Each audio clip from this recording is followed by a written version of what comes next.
Hello there, dear friends, and welcome once again to the Relaxed Fantasy Review.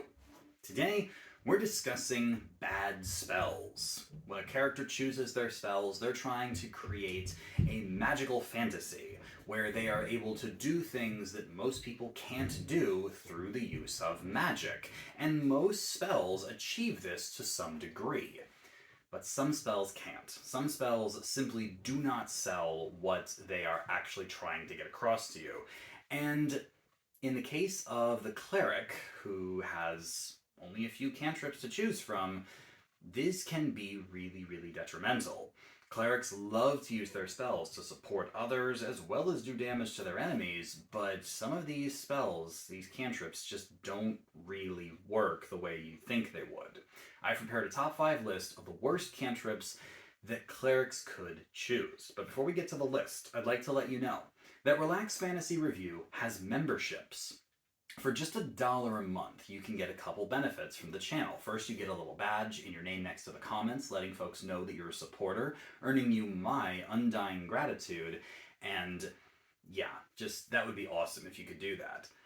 The other thing you get is early access to my videos. I have a schedule where I upload videos every other day, and I've been doing that for years, but now I upload my videos a day earlier than usual, and make them a members-only view. For those of you who can't support, don't worry. The schedule hasn't been shifted. I'm still uploading just like I always have. But if you can be a member, you get the video a day earlier. And if you can't, thank you anyways for sitting around, enjoying the content, and supporting me here on YouTube. So Cleric cantrips. Well, let's talk first about resistance. One of the greatest cantrips in all of D&D, and this is not a hot take in any way, is Guidance. It grants a D4 to ability checks. So when you know someone's about to do an ability check, you can just give them a little bump to potentially succeeding it. Resistance does something similar. With your concentration and an action, you can grant a creature an extra D4 on the next saving throw that they will make. Why is this worse than Guidance? Well, because you never really know when saving throws are coming. I mean, you can certainly get an idea a lot of the time, but ability checks are something that players initiate. That's why Guidance is so good. Resistance gives you the saving throw bump, and saving throws aren't something you usually choose. Usually a monster does an effect on you, or a spellcaster tries to ensnare you, and you have to make a save to resist the effect. Hence the name Resistance for the cantrip. But you don't know that's going to happen. Like, unless a creature's monologuing, I'm going to cast this spell at you next turn, then sure, Resistance could help. But in all, it's really not something you're going to get much use out of. And it takes concentration, meaning that if you are focusing on another spell that uses concentration, you're going to lose it. So, yeah, Resistance just doesn't quite work the way you'd think it would. It'd be great if it was a reaction. You just grant a D4 to someone as they're making a saving throw. That'd be amazing. But it's an action, so that's unfortunate. Next spell on the list, Word of Radiance. This was an AoE cantrip, an area of effect damaging spell. It affects all creatures within 5 feet of you, so basically it's if you get surrounded. You cast the spell, creatures make a Constitution saving throw, which is the toughest saving throw to target because most creatures have good Constitution. If they fail, they take 1d6 radiant damage. Now, radiant damage isn't bad. Radiant damage is a great damage type. And the fact that you could potentially hit several creatures with this, also not the worst thing in the world, but the Constitution saving throw kind of sucks, and if they succeed, they take no damage. Also, the damage is a d6, which is pretty low for a cantrip, and it scales like a normal cantrip would up to 2d6 and 3d6 and so on, but it doesn't, you can't focus it on an area. It has to be within 5 feet of you, just like a little burst of light. It's not the worst thing in the world, but it certainly isn't the damaging cantrip I would choose for my cleric. You have to be right up in someone's face to use it, and if you're already surrounded, you probably have other things you're worried about. I'd be using a spell slot in that scenario. Speaking of light, let's talk about the Light cantrip. The Light cantrip sounds like a cool thing. Doesn't even take concentration. You grab an object, and you spend this cantrip on it, and it makes the object glow with bright light, just like a torch, for an hour. That's not bad, especially if you grab like a rock off the ground, light it up, you can throw it into a dark area. Sounds cool, right? Or you could just take a torch with you. That's the thing about the light cantrip. It in a vacuum isn't terrible. It's fine. It does what it's supposed to do. But it can be easily replaced by just a piece of adventuring gear. A torch. Light a torch, and you can see in the dark just fine. And torches are not, expensive or rare. They're common gear that you can get very, very easily. And yeah, sure, light works underwater. Torches don't. But you also have dark vision, which kind of makes this spell pointless for a lot of characters. And it's not the fact that the spell is bad per se, it's just that I wouldn't waste a cantrip slot on it. You only have a couple of those. Spend it on something better. Speaking of spending it on something better, there's the spell Spare the Dying. This one's actually given to a couple of cleric subclasses as a free thing. This is how Spare the Dying works. As a action, you walk up to a creature who is dying, who is at 0 hit points and making death saving throws. You cast Spare the Dying on them, and they stop making death saves and are stable instantly. Cool. There are 3 problems with this. First of all, they're still unconscious and at 0 hit points. So if you're in a combat situation, you just spent your action to make sure your party member didn't die, but if they get hit again, they're making death saves immediately.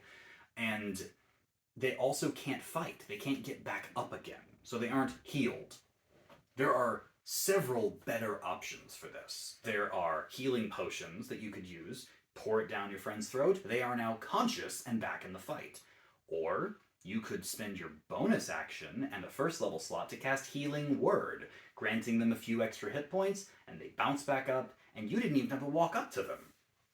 And in a worst case scenario, you can do a medicine check. This doesn't even have to be a cleric. Anyone can do this. You walk up to a creature that's dying, you make a medicine skill check, DC 10. That's not hard to hit. And then if you succeed, they're stable. Spare the Dying just does that without the check. And when your cantrip is doing the same thing that a DC 10 skill check can do, it just doesn't feel worth it to me. If this was a bonus action and you could do it from range, it's like, this is just Healing Word, except I'm out of spell slots and I can't bring you back to your feet, I just don't want you to die, that'd be alright. That would work. That'd be fine. But it's an action, and touch range. It's just worse Cure Wounds. It's really not worth taking. I wouldn't take Spare the Dying unless, you really expect yourself to not have spell slots or healing potions very often, and even then, just get proficiency in medicine. You'll be fine. The final cantrip I'm talking about today is the spell Mending. Mending is an interesting cantrip where you spend a minute to cast this spell. It is not a spell you can cast in an action. Spend a minute casting it, and you have two pieces of a material that are broken. Either a broken key, a broken sword, a broken window or door, or piece of cloth, or whatever. And you spend the minute repairing a break in it. If you have a key that's been snapped in half, you can take both pieces, and over a minute, you can reform them into a single key. You can fix a torn piece of clothing. You can repair a hole in a door. It takes a minute per foot of break, which is not actually that small of a thing to be repairing. Fundamentally, like on a utility-based idea, this isn't that bad of a thing. The problem is that objects in D&D don't break very often. Like, this would be amazing in real life if I could just take something that broke and fix it. But objects, weapons, armor, clothing, structures don't tend to break very often. Yeah, you can kick a door off its hinges and then put it back up and spend a minute repairing it, but if you're kicking a door off the hinges, you're probably being chased or you're expecting a fight. And the door being shut behind you, taking a full minute, probably isn't going to work.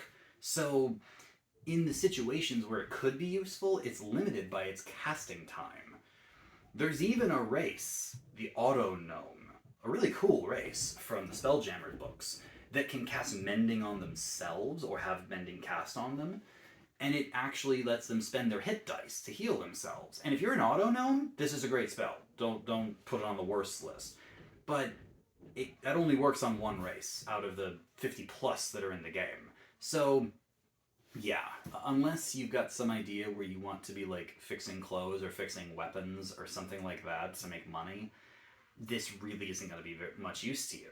So yeah, I wouldn't take it. I wouldn't take any of these spells, honestly. There's some of them that are better than others, but most of them can be replaced with venturing gear, or their effect just isn't worth trying to use your action or spending your concentration on replicating. I say, give these a skip. This has been the Relaxed Fantasy Review. If you enjoyed the video, please like and subscribe down below. Have a look for the join button down there, and keep your eyes peeled for more bad spell reviews coming down the line soon. Have a good one, my friends.